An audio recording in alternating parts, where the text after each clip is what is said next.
Chapter 17. Comprehension. Read the passage and answer the questions that follow. Pushkar, which is one of the oldest holy cities in India, is very much familiar with the divine chapters of Hindu religion. Turning back the chapters of history of Pushkar, the quaint city has been mentioned by the great Indian poet Kalidasa in his classic अभिज्ञान शकुंतलम. पुष्कर, जो भारत के सबसे पुराने पवित्र शहरों में से एक है, हिंदू धर्म के दिव्य अध्यायों से भलीभांति परिचित है. पुष्कर के इतिहास के अध्यायों को पलटते हुए इस अजीब शहर का उल्लेख महान भारतीय कवि कालिदास ने अपनी काव्य कृति अभिज्ञान शाकुंतलम में किया है. The Pushkar Camel Festival is considered as one of the largest camel festivals in the world, where buying and selling of livestock takes place in a large way. It is held during the auspicious period of Kartik Purnima in the month of November for 1 week. Traders from distant part of the Thar desert start their journey with their livestock and slowly gather in the heart of the city by Kartik Ekadashi. Apart from that, the major tourist highlights are competitions such as the camel race, matka ford, longest moustache, and bridal competition. It is during this time that the city is sprayed with colors, tuned to folk music and dance, especially the dance of the snake charmers, arrayed with exhibitions of handicrafts, traditional wares and paintings, and entertaining puppet shows. Pushkar ऊंट मेला को दुनिया के सबसे बड़े ऊंट मेलों में से एक माना जाता है, जहां बड़े पैमाने पर मवेशियों की खरीदी और बिक्री होती है. यह मेला कार्तिक पूर्णिमा के शुभ समय के दौरान नवंबर महीने में एक सप्ताह के लिए आयोजित किया जाता है. थार मरुस्थल के दूरदराज से व्यापारी अपने मवेशियों के साथ यात्रा शुरू करते हैं और धीरे धीरे कार्तिक एकादशी तक शहर के केंद्र में एकत्र होते हैं. इसके अलावा प्रमुख पर्यटन आकर्षणों में ऊंट रेस, मटका फोड़, सबसे लंबी मूंछ और दुल्हन प्रतियोगिता जैसी प्रतियोगिताएं शामिल हैं. इस समय के दौरान शहर को रंगों से सजाया जाता है. लोक संगीत और नृत्य की धुनों पर, विशेष रूप से सांप के कुंडलियों का नृत्य, जिसमें हस्तशिल्प, पारंपरिक वस्त्रों और चित्रकला की प्रदर्शनियां और मनोरंजनात्मक कठपुतली शो शामिल हैं. Digging deep into the core of culture, you may further experience various forms of acrobatics are performed by the local nomadic gymnasts. Roving through the Pushkar Mela, you can also participate in camel decoration competition. On the last day of the Pushkar Camel Festival, i.e. on the auspicious day of Kartik Purnima, thousands of devotees bathe in the holy lake, which is believed to have been created when Lord Brahma dropped his sacred lotus flower to earth.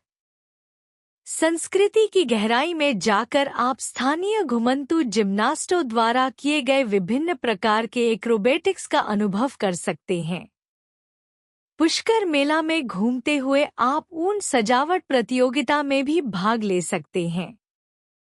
Pushkar ऊंट मेले के अंतिम दिन यानी कार्तिक पूर्णिमा के शुभ दिन हजारों भक्त पवित्र झील में स्नान करते हैं, जिसे ऐसा माना जाता है कि भगवान ब्रह्मा ने पृथ्वी पर एक पवित्र कमल का फूल गिराकर इसका निर्माण किया था. इस पैराग्राफ में पुष्कर के ऐतिहासिक और सांस्कृतिक महत्व को बताया गया है. यहाँ के पुष्कर ऊंट मेले का विवरण दिया गया है, जो न केवल मवेशियों की बिक्री के लिए जाना जाता है बल्कि सांस्कृतिक प्रतियोगिताओं, लोक संगीत और नृत्य, हस्तशिल्प प्रदर्शनों और विभिन्न प्रकार के लोक कला के रूपों को भी प्रदर्शित करता है. मेला कार्तिक पूर्णिमा के दौरान होता है, जब हजारों भक्त पवित्र झील में स्नान करते हैं, जिसका धार्मिक महत्व है और इसे भगवान ब्रह्मा से जुड़ा माना जाता है. Read the passage and answer the questions that follow. The coyote is a relative of the dog, wolf and jackal. Like its relatives, it is a predator and mostly eats other mammals. However, it eats a wide variety of foods, including insects, fruits and vegetables. Coyotes are found throughout most of North America, from Mexico and Central America to Canada and Alaska. The color of its coat depends on where it lives. Mountain coyotes are darker than those living in the desert. कोयोट कुत्ते, भेड़िया और गीदड़ का रिश्तेदार है। अपने रिश्तेदारों की तरह यह एक शिकारी है और ज्यादातर अन्य स्तनधारियों को खाता है। हालांकि यह एक विस्तृत प्रकार के खाद्य पदार्थों का सेवन करता है, जिनमें कीड़े, फल और सब्जियां शामिल हैं। कोयोट्स उत्तर अमेरिका के अधिकांश हिस्सों में पाए जाते हैं, मेक्सिको और मध्य अमेरिका से लेकर कनाडा और अलास्का तक। इसके कोट का रंग इस पर निर्भर करता है कि यह कहाँ रहता है। पहाड़ी कोयोट्स उन कोयोट्स से अधिक गहरे होते हैं जो रेगिस्तान में रहते हैं। Like the wolf, coyotes live in groups or packs. The pack is usually smaller in number than a wolf pack. All members of the pack are usually related. The pack will often divide into pairs to hunt. Female coyotes have a litter of pups once a year. A litter has an average of 6 pups. Over half of the pups will die before they reach adulthood. Male pups usually leave the pack to find their own territory. Female pups stay with the parent's pack. Wolves and coyotes compete for the same prey animals. Since the coyote is smaller than the wolf, wolves will usually drive the coyote out of any shared territory. भेड़िए की तरह कोयोट समूहों में रहते हैं या pack में। Pack में आमतौर पर भेड़िए के पैक से कम संख्या होती है। पैक के सभी सदस्य आमतौर पर रिश्तेदार होते हैं। पैक अक्सर शिकार करने के लिए जोड़ों में विभाजित हो जाता है। मादा कोयोट साल में एक बार पिल्लों का जन्म देती हैं। एक झुंड में औसतन 6 पिल्ले होते हैं। पिल्लों का आधा से ज्यादा हिस्सा वयस्क होने से पहले मर जाता है। नर पिल्ले आमतौर पर पैक छोड़कर अपना क्षेत्र ढूंढने के लिए चले जाते हैं। मादा पिल्ले माता-पिता के पैक में रहते हैं।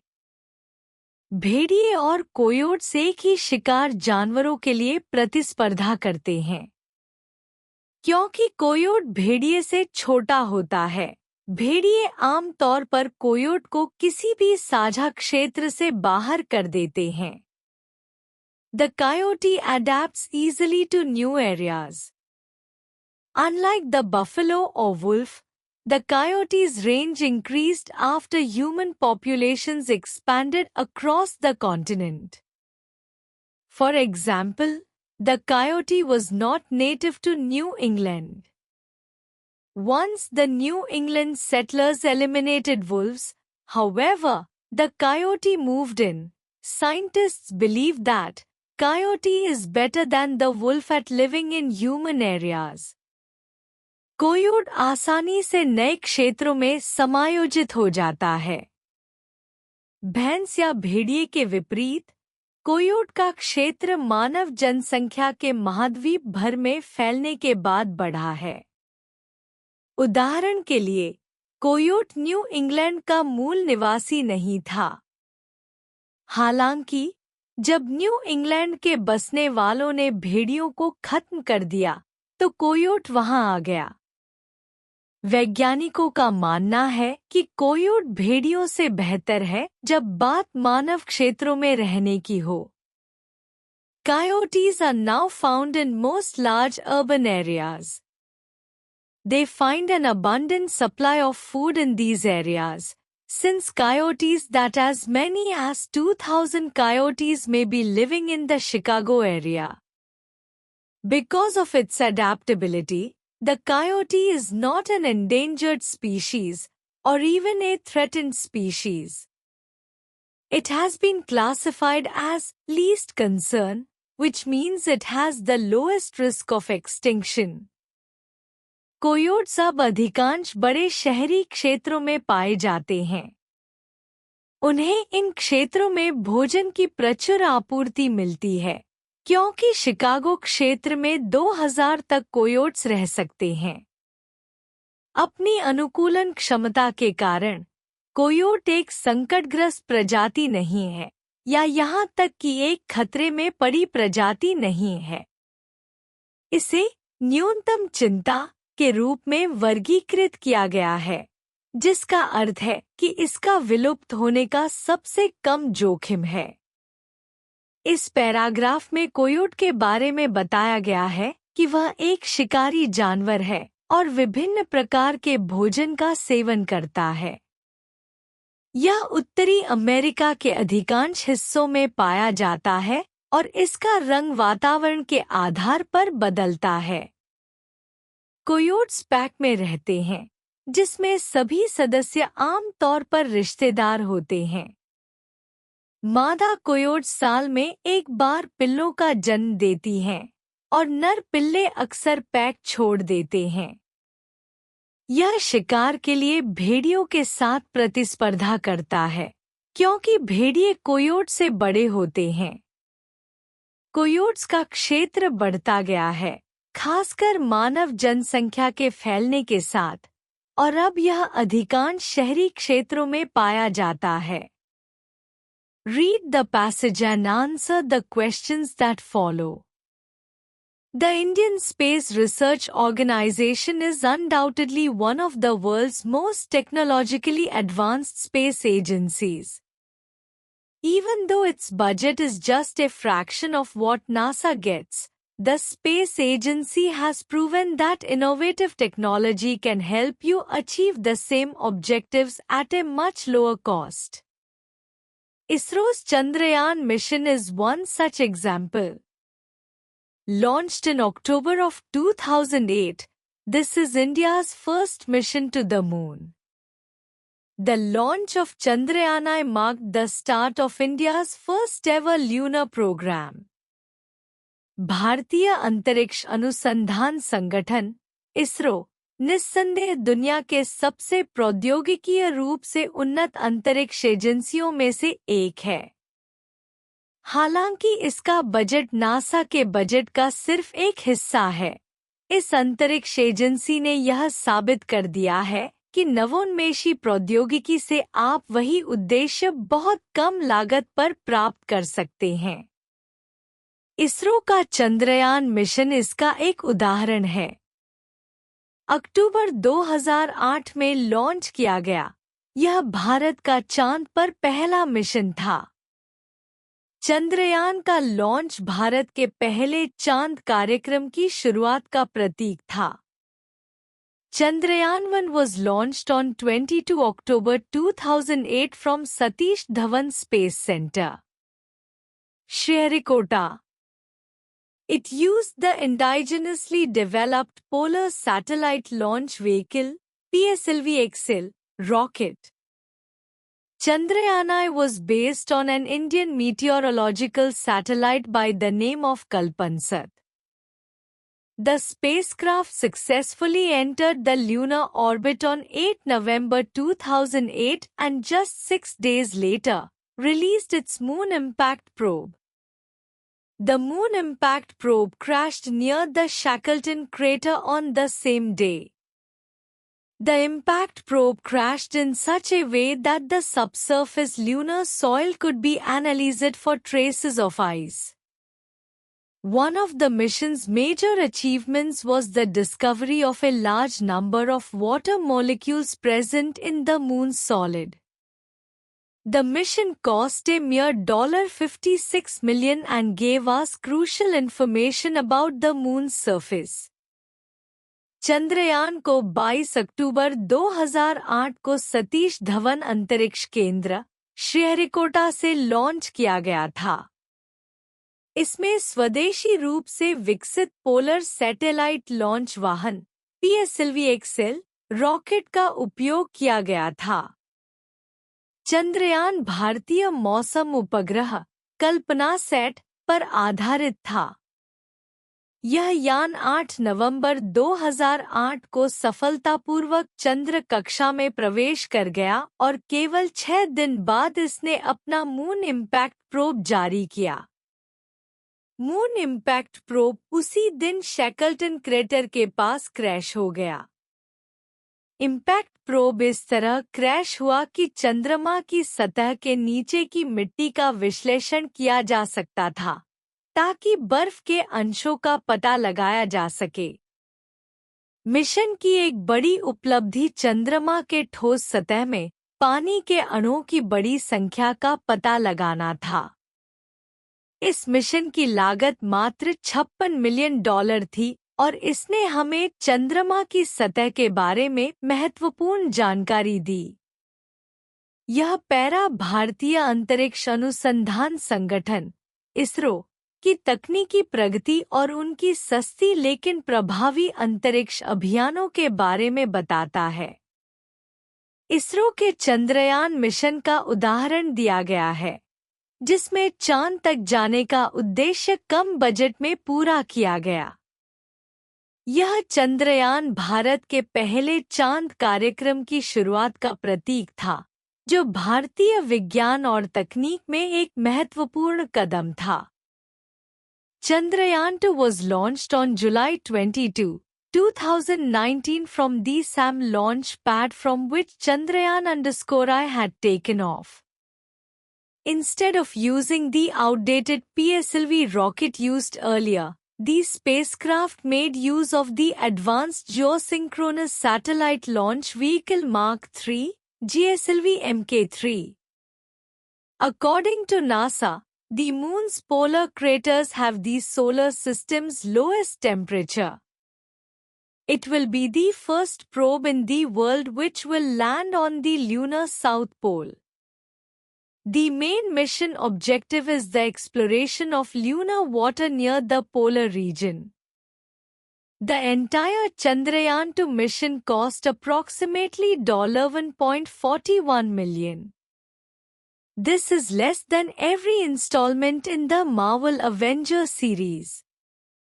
चंद्रयान को 22 जुलाई 2019 को उसी लॉन्च पैड से लॉन्च किया गया था, जहां से चंद्रयान ने उड़ान भरी थी।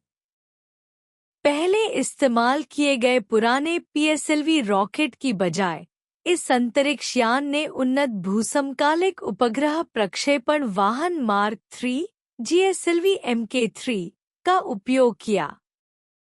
नासा के अनुसार चंद्रमा के ध्रुवीय क्रेटरों में सौर मंडल का सबसे कम तापमान होता है।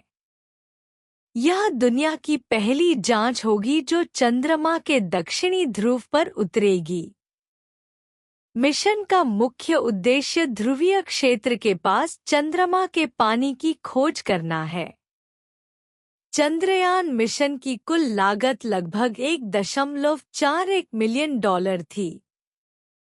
यह मार्वल अवेंजर श्रृंखला की हर किस्त से भी कम है।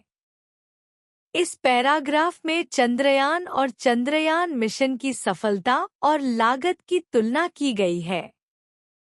चंद्रयान ने चंद्रमा पर पानी के अणुओं का पता लगाया और इसके इम्पैक्ट प्रोब ने चंद्रमा की सतह के नीचे बर्फ के अंशों का विश्लेषण किया।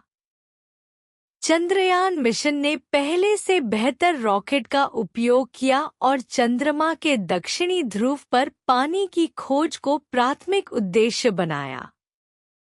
इसके मिशन का खर्च $1.41 मिलियन था, जो कि एक महत्वपूर्ण और लागत कुशल अंतरिक्ष मिशन था।